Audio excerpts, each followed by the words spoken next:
Nature Journal and its website, nature.com, has released a new survey of Bronze Age DNA from the steppes of Russia and from Central and Eastern Europe.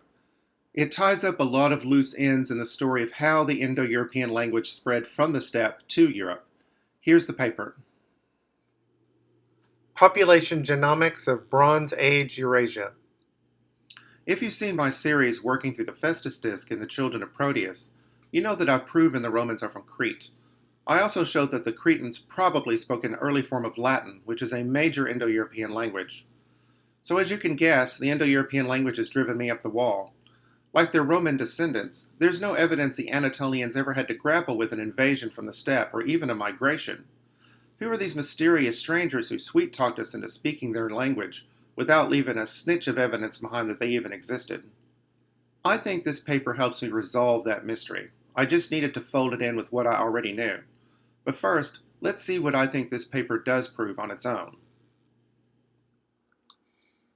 The Yamna, who spoke an Indo-European language, are in the center. They launched an invasion into Central and Northeastern Europe about 5,000 years ago. They also migrated far east to form the Afanasyevo culture. But look where they're not going. They're not going here. And they're not penetrating into the Balkan Peninsula. They're not doing that because people are already living here in these territories, people who have a culture robust enough to resist their intrusion. These people will prove critical to my new theory of how the Indo-European language really got started. Later, some of the Yamna descendants who'd mixed with native Europeans migrated back to the Ural Mountains to form the Santashta, who are famous for bronze working and first-class weapons, including their world-class chariots. They're also famous for their horse breeding. Later, they would migrate further east to form the Andronovo culture. A little further on, we have the Tocharians, who spoke the second oldest known Indo-European language after us Anatolians. We don't know who they are, and we haven't recovered any of their DNA. The black dots are chariot burials associated with the Yamna. You will note, none of these burials are happening in this part of Russia, and only one is showing up south of the Danube in Greece. And here's a map of their actual samples, none of which are from this mystery territory in Russia. But some of the people who might very well be from this territory are turning up later in the Iron Age, over here. Also, please note the following, which we learn in the paper. The Yamna invaders start stalling out in Hungary. They barely show up in the late Iron Age in Montenegro, which is far too late for them to be the Romans, since the Romans were already pouring into central Italy in large numbers at this time. Not that it mattered for these Yamna descendants. The geology of central Italy made large-scale settlement virtually impossible for them. It took our technology to tame it. And they're not present in the Remedello culture at all, which ended more than 1,000 years after their initial invasion. From the best that I've been able to determine, they didn't make their appearance in Italy until their spectacular invasion of the Po Valley of northern Italy, in this spot, about 900 years after the Remedello culture had run its course. The Yamna penetration into the Balkans was probably about 2,000 years too late for them to have had anything to do with the Greeks and the Greek language, and we now accept that they had only sporadic contact with them, despite the efforts of a whole generation of archaeologists to prove otherwise. On the other hand, the connections between central Italy and Greece were broad and deep, and modern archaeology has shown us that the Romans probably showed the Greeks how to build a city-state. I repeat that in this series to remind you that the Yamna simply did not have the cultural wherewithal to build a city like Rome. Oh, and by the way, here's the famous Iceman they found in northern Italy. You might remember him. Some hikers found him and he was so well preserved they thought it was a crime scene. He lived in the early stages of the Remedello culture and the Yamna invasion. And here's a survey of his DNA. As you can see, he's got a little West Asian blood in him. Anatolians are West Asian. so who were these people who seem to be setting a boundary on Yamna expansion, in both cases? Well, I think I tipped my hand on that. It's us.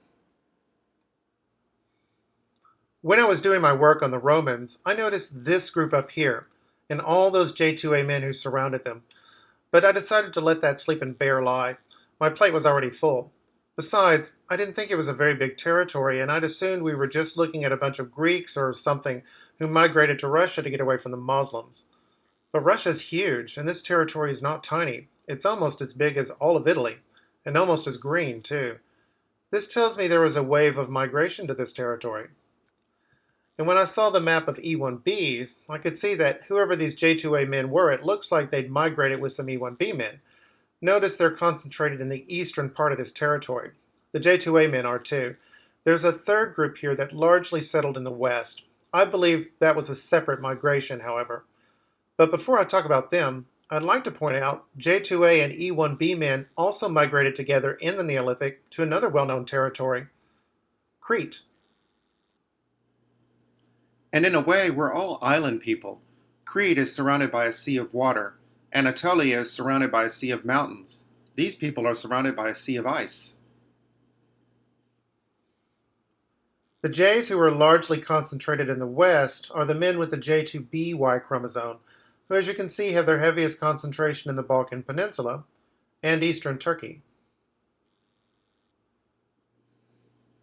So pull this all together, and I think we have another option to explain how the Indo-European language got started, and who spread it, and when.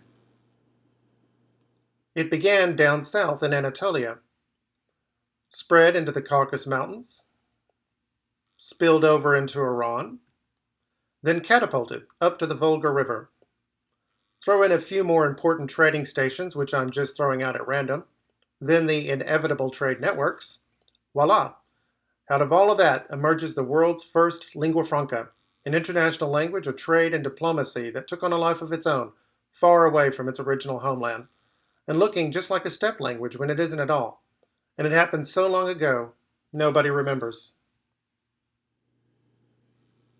The cosmic Big Bang left behind a microwave radiation background that we could query for secrets of how the universe started. This cultural Big Bang of Western civilization left behind a sea of J2As and E1Bs stretching throughout the Russian steppe. There have been DNA surveys of modern European Russians. The best one I found from just 2 years ago missed this people just as cleanly as the Bronze Age survey did. The closest collection was right here at the city of Muron. As you can see, the E1Bs are also part of this Big Bang. And the J2Bs don't seem to have been. They cluster in a separate location and they're not filling up the empty space, confirming we're probably looking at an independent migration. What makes my case so strong is the fact that what it proposes to have happened in the steppe is exactly what happened in Greece. Both populations are flanked by Anatolians, Tatarstan in the north, which is what this territory is called, and Greece in the south, and of course, Anatolia in the center. This is the map of the collection locations for the modern DNA paper. Very frustrating. And this is the paper itself. Now the question is, why do I assume this migration was early enough to have kick-started the Indo-European language? I don't, but this is a good place to start. These people have been here so long they don't seem remarkable, even though they obviously are. I'm remarking on them. They themselves don't know they're out of place. Finally, they're perfectly positioned for cultural coherence and cultural diffusion. Now that I see it, I don't know how I could have missed it. This region is called Tatarstan because at least half the population is Tatar Muslim, but I've seen their DNA. They don't have anything to do with these people. So unless there was a migration coming out of Turkey since the Tatars showed up, these people must have already been here when they did. I would finally like to stress, once again, there is no evidence that people from the steppes of Russia had invaded central Turkey or even migrated there. But with these people, you have prima facie evidence that Anatolians and Caucasians had flanked the Yamna and almost certainly intermarried with them. I cannot push this modern population too hard to make a case for a Stone Age migration, but if I were a Russian geneticist or archaeologist, I'd start paying close attention to these people. This is the territory in question. At top is the city of Kazan. It's called the third capital of Russia, and the sports capital of Russia. Here's Chistopol. The Russian chemist Alexander Butlerov was born here. He's one of the principal creators of the theory of chemical structure and discovered hexamine, formaldehyde, and the Formos reaction. It's also the home of the Soviet composer Sofia Gubaidulina. And here's the big one, Ulyanovsk. It's renowned for its writers and painters, but if it sounds familiar, it's because Lenin was born here. Ulyanov was his real name. Vladimir Kerensky was also born here. He was the head of the provisional government that Lenin and the Bolsheviks overthrew. He comes from a family of Orthodox priests. Both his family and Lenin's have deep roots in this region. The boundary between the Yamna and the old Anatolian sphere of influence is relatively stable. This is where our figurines and pottery are showing up in the Neolithic. Hungary, Italy, and Montenegro. This is the Roman Empire. This is the Byzantine Empire. This is the Ottoman Empire.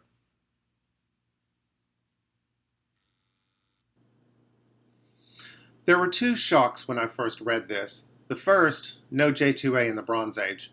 But I got around that pretty quick, and I was rewarded with a new working model of how the Indo-European language could be steppe and Anatolian. Before then, I had no idea how that could have happened. I just knew that it did happen.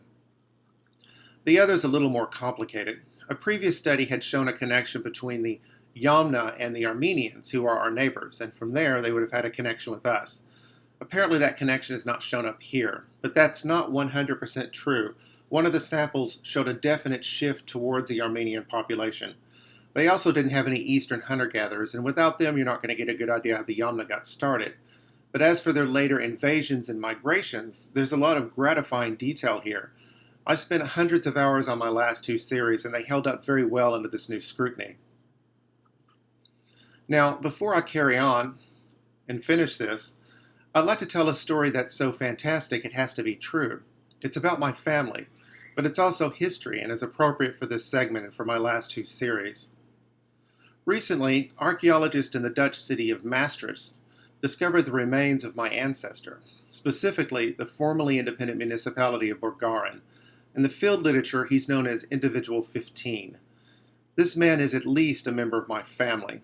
Our Y chromosomes are off in 3 locations, and in each of those locations, we're off by only 1 count. A random walk through 14 centuries can go a long way to explaining that.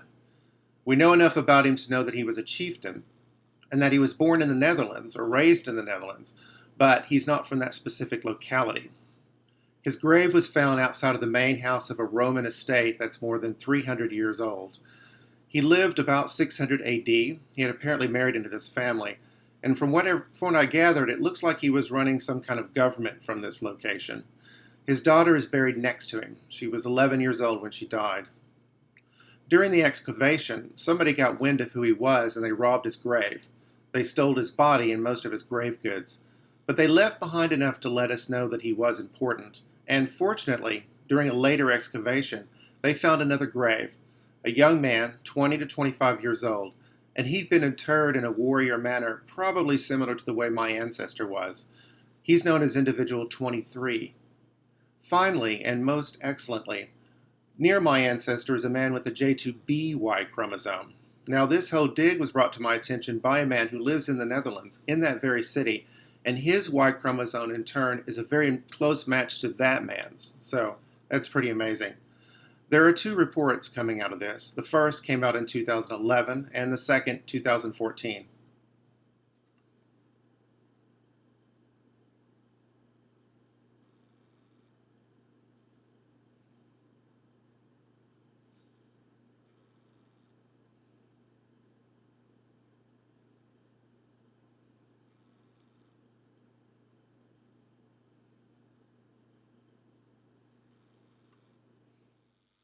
My ancestor was found on the Meuse River, which flows to the left of the city of Aachen.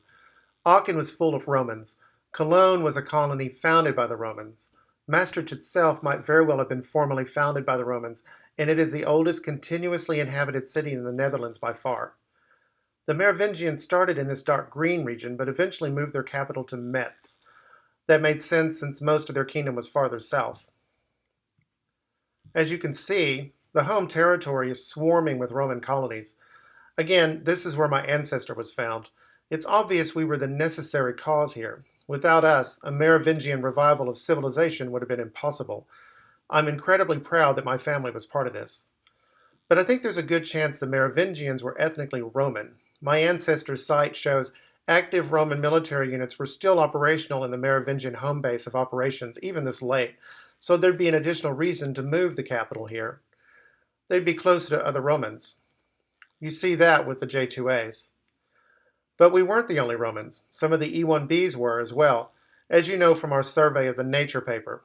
And the M123 subclade that you see here is the one most obviously associated with the Romans. The city of Metz has one of the oldest republics in Europe, so right off the bat you want to start looking for us. How many of these do you find in the Middle Ages outside of Italy? This is the Quinatar. It has the head of a bull with 5 horns and the body of a fish. The other German kings claim to be the descendants of the god Odin, but the Merovingians claim they descended from this magical creature. This is strikingly Cretan animal. Childric's Bes. He was the first historical Merovingian king and was loyal to Rome without fail. If I've read my Festus disc properly, bees show up prominently on side B. I know they figure large in Mediterranean religion. I've never heard of bee motifs among the Germans. A long-haired Merovingian king. Only the Merovingians wore their hair long. None of the other Germans did. Once again, they're setting themselves apart. In 1995, the site where my ancestor was found was almost destroyed by a flood, but as you can see, it remained high and dry. The Hippocastrum. This building was so advanced it had heated floors. When you look to the bottom panel on the left, my ancestor and his daughter are circled in red. He's on top. By the time he was buried, the Merovingian dynasty was firmly established in Germany and France, and this was before the Islamic invasions, which cut us off from the supply of Egypt's papyrus, which in turn led to a plunge in literacy because we had to switch to the more expensive parchment. So I think there's a very good chance we might be able to find a record of him or his wife. The Merovingians were a lot more literate than you think they were. The woman circled on the right is buried with 2 of her baby boys. This is individual 23, the other interred warrior. It might be important that he's right next to the chieftain's daughter. And this is where my Dutch friend's ancestor might be buried. This gives you an idea of how enduring this estate was. The circled area is Merovingian, early Middle Ages. The green is probably from the Roman era. The red is definitely from the Roman era. These are the measured isotope levels pulled from the teeth of the deceased. They tell us where they were born and raised. The gray area means local. My ancestor was not born and raised here, but he is from nearby. His wife probably moved in with him and his family when they first got married. Later, they moved back to her estate. This shows up in his daughter's teeth. My Dutch friend's ancestor, individual 20, might have been raised with him. The young warrior is also from the same area, as is individual 22. The blue dots are 2 horses that were sacrificed and ritually interred near these graves. One is local, the other is not. The other bodies to the right of the horses are buried in a separate area. None of them are locals either, but they're also from nearby. It's from looking at this spread that I get the impression we're looking at local government here. This is a map of the other horse burials in the Netherlands. There are some in the north and some in the south. This man is a Roman, which means he's from the south. Combine that with the fact that he's from a sandy region in the Netherlands, and you can conclude that he was born either here or here. This whole region was also full of Roman colonies. This is his daughter. She was buried with beads. This is the young warrior, individual 23. This is an artistic rendering of his burial. This is one of the horses. As you can see, he was carefully positioned. This is a Wagnerian burial. It gives you visions of blonde Aryans, which is ironic since this Bronze Age paper shows the Yamna Aryans had brown eyes and were part American Indian. Individual 23, the young man, was buried with a coin in his mouth. That's very Roman. They also sacrificed and buried a horse. That's Germanic.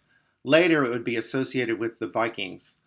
So as late as 600 AD, the 2 branches of the Indo-European family in Europe are still warily circling each other. I think they still are. This site is used to test new technology and techniques for future Merovingian grave expeditions. In between excavations, it is now carefully protected from future pillaging by a layer of gravel in this tarp. The artifacts are thus shielded from metal detectors. Finally, my DNA supports a connection with this man. My great-grandfather came from Hungary, although in the 1910 American census he identified himself as Slovak. We are the children of Proteus. I'm sure he really thought he was Slovak, but he was not. Merovingian. Some of this is my mother's, but she's mostly English and Irish and has a lot less of it than I do. So now I know where all that came from. It was driving me crazy. My family could not have lived in Hungary for long.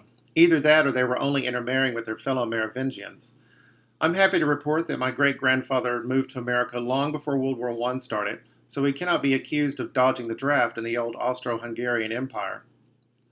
Overall, the work on the paper and in the field in the Netherlands are top-notch. I pray I live to see the day my ancestors' remains are liberated from the thieves who took them. I would like to pay my respects. I spent a long time looking at this paper wishing I could understand it, but I know nothing about Dutch. Later I started using Bing Translate, and when I saw what happened to his body and why I wasn't seeing any pictures of his graves, I felt like I'd been kicked in the gut. I know this man might not actually be my ancestor, and I know he's been dead for 14 centuries, but he is a member of my family, and when they stole his body I was the victim of a crime. I would like to see some justice here. But on the plus side, I think I found an old family friend from 14 centuries ago, and that's a great parallel to the possible friendship between the Russians and my people, which stretches back 6,000 years. And that's why I called this segment Old Friends. I couldn't think of a better way to wrap it all up.